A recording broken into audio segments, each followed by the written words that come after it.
half, we had a terrible last 7 minutes. We got outscored 14-zip, giving them their 13-point lead.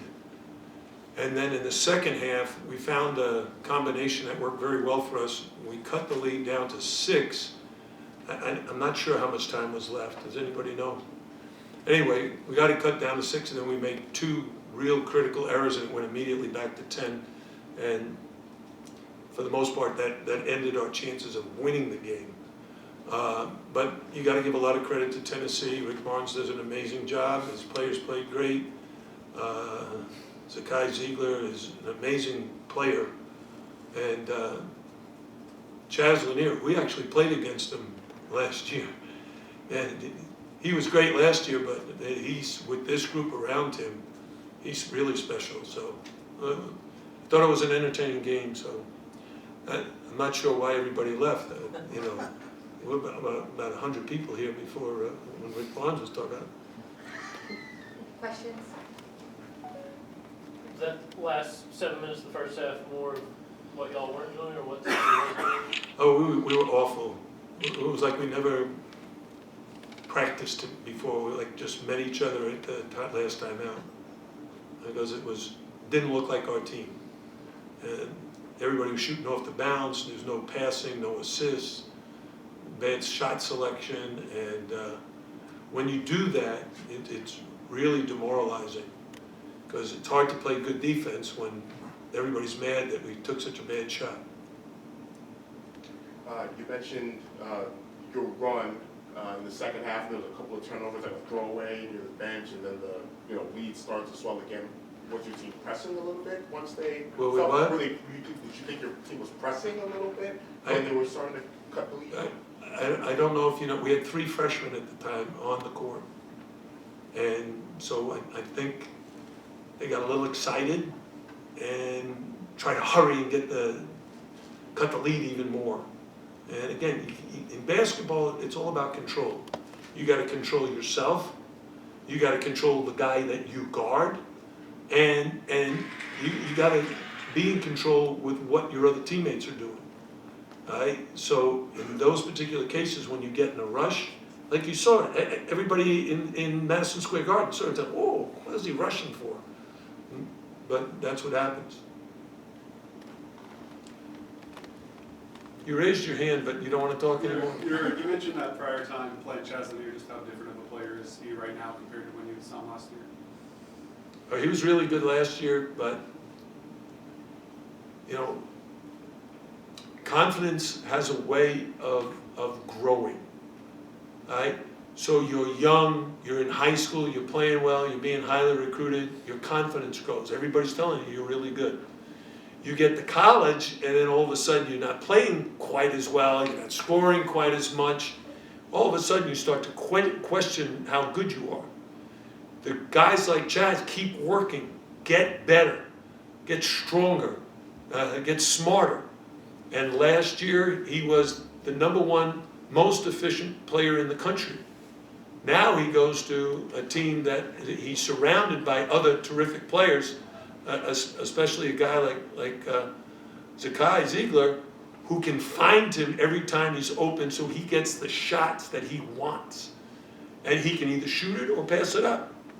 And tonight he went 8 for 15, but he might have gone 10 for 15 on another night. But he's going to be special. Coach, I look back on my tweets, and it was with 5:39 left. You had Divine at the foul line. He hit both his foul shots, got to the 63-57. That's the 6 points that you were talking about. And how much time was left in the game? 5 minutes, 39 seconds were left. My question is, I was really impressed with Divine, and the guy in front of me told me he's Akeem Olajuwon's godson, which like blew me away. His play and also kids' play, I thought that's what got you back in this game. What do you think did something turn around for them, or did what happened right then when you had it at 5:39 to 6? Well, I said we got a little too anxious. We had 3 freshmen in the game, and we rushed. But to go back last May, to tell you how crazy recruiting is, we'd already basically completed our high school recruiting when Akeem Olajuwon called me. Keem is friends with my son Jay, and he told my son Jay, ask your dad if he needs a point guard, because I got a kid who plays with my sons in high school. They were 32-1, and I think this kid is going to be a really good guard. My son told me, I spoke to Hakeem, and I told him, we're really not looking for another guard. But after he convinced me that you can take him and redshirt him, I said, okay, well, redshirt him. But then you have a player sitting out who actually is in your program, because now you don't even know if you're going to have guys back. Well, okay, we're going to get this guy back. We have a year to work with him. And instead, during the summer, after about 3 weeks of watching him in practice, I said, oh, we're not redshirting this kid. But he still has a lot to learn. Today he played very, very well, and he's had games like this already. But we're trying to bring him along. He's kind of understudying Nigel Pack. At the end, and I should have gotten Nigel back in earlier so they could have played together more. And moving forward, that's in the back of my mind. Two more right here. Coach, you talked about having freshmen. They pushed the tempo on you guys a few times, and it was a lapse in defense giving up the weak side 3-point. Is it because of, depth was being so young, or tired, or just being in this building? Oh, no, I don't think it had anything to do with the building, as far as I can tell. But if you go back to when we started practice, and every time we had a scrimmage, the final score of the scrimmage was like 96-92. We were just scoring our brains out against each other. And the coaches kept saying to the players, this is not real. We have to improve our defense and our rebounding. We're not going to be scoring 90 points a game against the kind of competition we play. All right? But as players, until you really show them, so we open up the season, first game we scored 113, the next game we scored 96, and now the players are saying, Coach, I told you, we can really score. Well, then we go to a tournament, we're playing against higher level competition, now we're having a heck of a time trying to score, and we're not defending very well. So in the last, I'll say, we played Arkansas on Tuesday. December 1st, Yep. and it's now December 10th. In the last 12 days, 2 weeks, the attention to detail in practice by the players, not the coaches have been doing the same thing. The players have all of a sudden realized that's what we have to do to improve as a team, and they have a chance to win. And we did a better job tonight. They still, if you look at the stats, they shot 40% from three and 48% overall, 83% from the foul line. So we still got a long ways to go. And we didn't get out rebounded, but we kept them up. They're a great offensive rebounding team. They only had 5 offensive rebounds.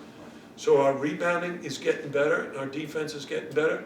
And eventually, and this is what I told the team afterwards, eventually the winning will follow. You have to follow the process. You're not good at something, get better at it. Last question. Coach, Isaiah Johnson-Arrigu, he hasn't played in a while, but he played tonight. What was the decision to play him, and what do you think of his performance? Isaiah is one of those laid-back kids, very quiet, very unassuming, and so he's a little bit behind some of the other guys in July, August, September, October. And now, in the last few weeks of practice, he has started to pick it up. He's been more aggressive, he's defending better, rebounding better. So in the second half, we needed to give Brandon Johnson a little bit of a rest. I never intended to just let Isaiah stay in the whole time, but he went in and he helped us. So if he can continue to improve, he'll earn playing time, and that's what I told the team afterwards. We haven't determined, a set rotation yet, because there's too many inconsistencies on the player's part. If you're inconsistent on defense, if you're inconsistent on rebounding, if you're inconsistent on offense, you're not going to earn consistent playing time.